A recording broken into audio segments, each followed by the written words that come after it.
Hello everybody, I'm Martin. Welcome to another episode of Glacial Awakening. Today, we will not be making diamonds, because I am capable of learning a lesson once in a while and remembering what I'm supposed to be working on. What we are, however, going to do is work on something I said we were going to do 2 episodes back and never did, which is make a driller controller so I can upgrade my storage room and actually make it useful. Not that I have pipes yet. But the main thing we needed were diamonds, which we have now, but we also need nether quartz for the comparators, which we have not made, but are thankfully setting on a really easy way to do it since we have this altar set up, which is why I'm sitting here right now. Because we can just convert Surge crystals directly into nether quartz. Now, we can only get Surge crystals from mining, so that's not entirely ideal, but turning them into quartz is actually pretty easy once we've done that. So since it was easy, I just went ahead and made the controller. I also made a slave because we're going to try to use it to connect the kitchen that I want to make to it. I'm probably going to put the controller up in the corner here, but I'm not entirely certain yet. But the wall of drawers that I have currently is the max length from here all the way to the back wall. So it's actually well placed and it should be able to reach into the kitchen that I want to make, which I'm going to go punch out the wall right here and redecorate some, I think. So give me a little bit to figure this out. So I got a bit of a start on this, and I started retexturing things with chisel a little bit, like that back wall there, and I'm kind of happy how that turned out. But I built the kitchen area off here past the shelves in a little corner area that I think turned out pretty well. I'm actually pretty happy with how all this turned out and how this connects with the other hallway that's going to be here, and probably whatever ends up else being under the base. That said, we're a bit stalled on Cooking for Blockheads because it requires the Cooking for Blockheads book, which requires a book, which requires cowhide, which is awfully specific and not something we have right now. That said, Chapter 2 ends with making cows. So I figure it's time for some more progress. And we left off last time having made the tokens of fear and sorrow that feed into the offering table. And the offering table is made of a whole bunch of stuff we already have. Now, the offering table is a big, huge multi-block, same as all the other Nature's Aura stuff, but it requires a bunch of flowers, which thankfully I have from all of the root stuff generating them that I constantly have to mow down. And there we go, I've got the offering table set up and all of the flowers, and you can use any type that you want. I just happen to have a ton of dandelions. Now, it's a good thing there was a visualizer for this built into the Nature's Aura book, because I would never have gotten this layout correct, because even in the preview, the plants are all off-center because that's how the flowers work. So it was hard to tell what the actual pattern was supposed to be, but I've got it laid out correctly now at least, so that's done. With that, we can now get the reward, which is some blocks. But that opens up the next quest, which is to actually use the altar to make an ingot of the skies. And the recipe appears to be pretty simple. It's just put 3 infused iron in the offering table and drop a spirit of calling. And man, this episode's chewing through my iron supplies real fast. I guess I'm gonna have to go make some more. Alright, so I got the infused ingots made. We just need to put them in the offering table and throw out the spirit of calling and wait. There we go, and now it should drop from the sky momentarily. And there they are.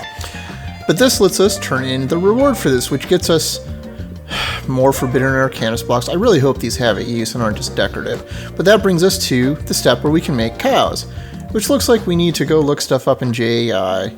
One moment. So it turns out JAI isn't all that useful. It just mostly shows you the animal summoning recipe, which turns out is mostly just a normal pyre ritual, which involves a couple things we haven't seen before yet. Like the wild wheat here, which is just runic shears on a normal wheat. We've done something like that before, so that's not too hard.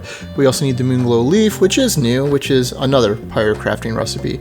But the problem is this doesn't show the whole picture, and it's what's mentioned in the quest over here, because we need offering plates, 2 of them, with the items listed here to do it. So a dye of any sort and some wheat is what we need to finish this off with. But I'd like to say the offering plates are easy, but they do need more ingots of the sky, which means now we do not have enough, and now it's going to get expensive and I have to go make more. It's always another hole with this, man. So good news though, it turns out you can toss down a single Spirit of Calling with however many ingots in the offering plate you want, with however much it'll actually hold. I don't actually know if there's a limit, and process them all with a single one. So this was less expensive than I expected it to be. I also did some digging through the recipes for what these are used for. And some of these, while they might be interesting and I have no idea what most of these do, there is one, however, we might want to seriously look into making, and that's the Transmutation catalyst down here, because it's actually well within our means to make right now. And some of this stuff is actually super useful, although it's hard to tell the recipes that require this and don't in JAI. But one of the big ones would be sand into soul sand, which we clearly couldn't make before, as well as nether quartz into prismarine. So there's some useful stuff in here. I want to consider making this sooner than later, but we'll maybe take a look at it later this episode. Because right now, I think what we actually should do is fire all this up since I've got it set up and make us some cows, right? And first up is the Moonglow leaf, which we need to make first, and it's just another simple recipe. Works exactly the same as every other pyre crafting recipe does, and we just sit here boringly waiting for this fire to end. And there we have the leaves. But the first thing we should do with it is convert one of these into a seed and plant it so we can grow more of these so we don't have to do more of those annoying rituals. But since we only need one of those, you know what it is? It's cow time. And there's the symbol right on top, so you can see the animal summoning rituals prepared. Now we just need to add the 2 items to the offering plates. Now we set the pyre on fire and we chant the ritual. Moo, moo, moo, moo, moo, moo, moo, moo, moo, moo. And thus we have summoned a cow into our world. But I suppose I should go put it somewhere safer than just letting it wander around down there. But what good is 1 cow when we actually need 2 so we can breed them? And they're a happy little family. Now, the quest does say something about another ritual, the animal harvest ritual, to safely harvest from them without killing them. But that seems silly, because why not just breed more? Because we're going to want a bunch of them anyways.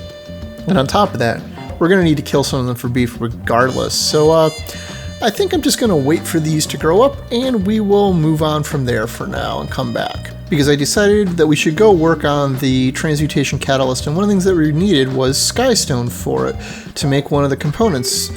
And there's actually a meteor pretty close to my base, so I figured this would be pretty easy to do, especially now that I have a Diamond Axe made from Tetra.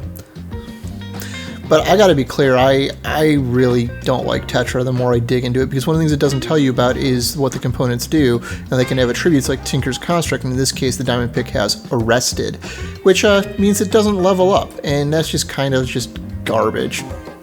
Anyway, smashy smashy.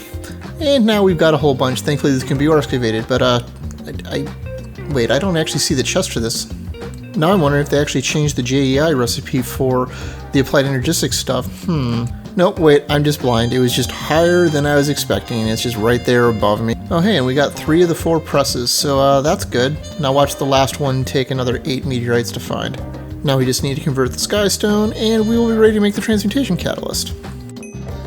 I'm not going to forget to put the gold dust down. I'm not going to forget to put the gold dust down. Hey, did you know that I'm really bad at reading the recipes? Turns out this doesn't take an oak sapling. It requires a jungle one. Oops. Alright, take 2. Let's do this again for real this time. And there we go. Let's go grab that, and let's go slide it in downstairs. This analogy, you just have to put it on top of one of these small pillars that I have fence posts inconveniently placed on all of. Guess I'm just to chop out this one on the back, I guess. And we'll just slop it here right on top. Now let's test this out by tossing some sand on to turn it into soul sand, and it looks like it's processing. Yep, and there we go. So that all works good. So now we have a source of soul sand though. Alright, and back to the cows, and I did some thinking, and I remembered that we can use the runic shears to safely harvest from animals in some ways, so I guess let's give this a shot. And that is, that's not leather or beef, so I guess this is a bust. I guess we go back to using the old magic for this.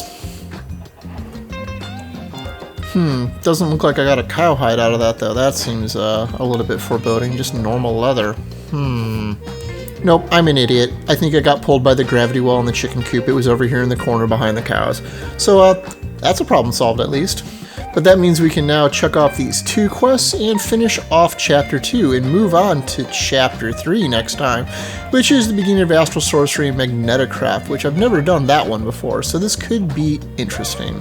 But now that we have a cowhide, let's go make the Cooking with Blockheads book and make a kitchen, eh? So Cooking with Blockheads starts with cooking a book. From there, we need to upgrade it to the 2nd tier book, because we need this book to make the cooking table. And along with all the other stuff that goes in the kitchen, we actually need a lot of terracotta, which requires more clay than I easily have on hand at this point. So one of the things I did is I finally made an upgraded strainer. And in here I have the reinforced survivalist strainer with 5,000 uses and some efficiency, and it's enchantable, although I don't really have any enchants to put on it. But it was pretty expensive to make in theory. The reality is I can make diamonds anytime I want now, and I can just go mine obsidian from the obsidian layer down below. So that should bring in some more raw materials and hopefully get us some more clay.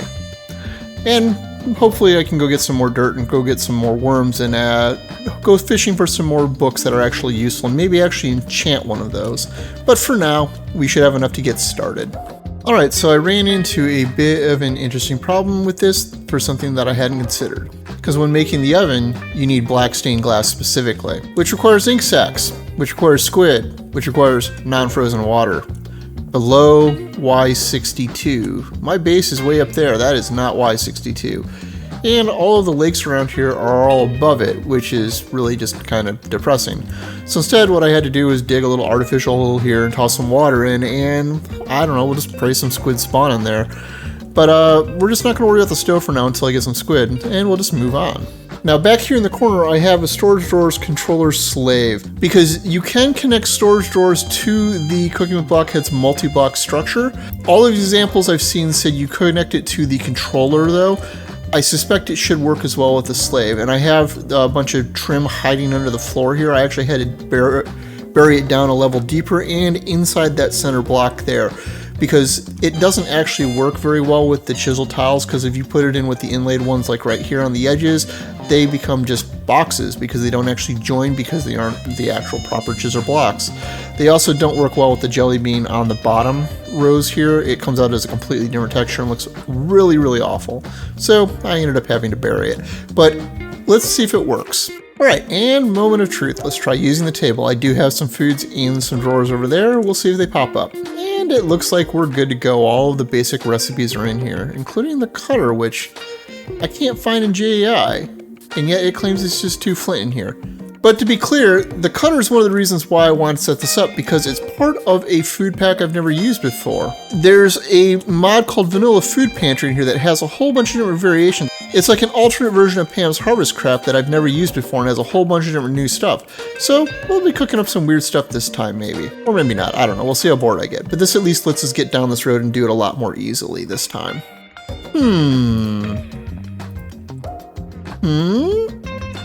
No. Yes, I think so. So as a reminder, the Cooking with Blockhead stuff is all colorable. You can dye it whatever colors you want, including the refrigerator, although I think the refrigerator looks pretty weird as soon as you start dyeing it in some really bright colors. I think I'm going to leave that white, just out of principle. And there we go, the rest matches now. Anyhow, I still need to do some more decorations in here. We need to put up the tool rack, as well as make the cows in the jar and all the other fun things, and maybe actually put the oven in. But that's a problem for another day, because I think it's time to call it a day. It's getting kind of late. If you found this episode interesting and entertaining, please consider leaving a like or subscribing if you're new. As always, I'm Ard. Thank you for watching, and have a nice day.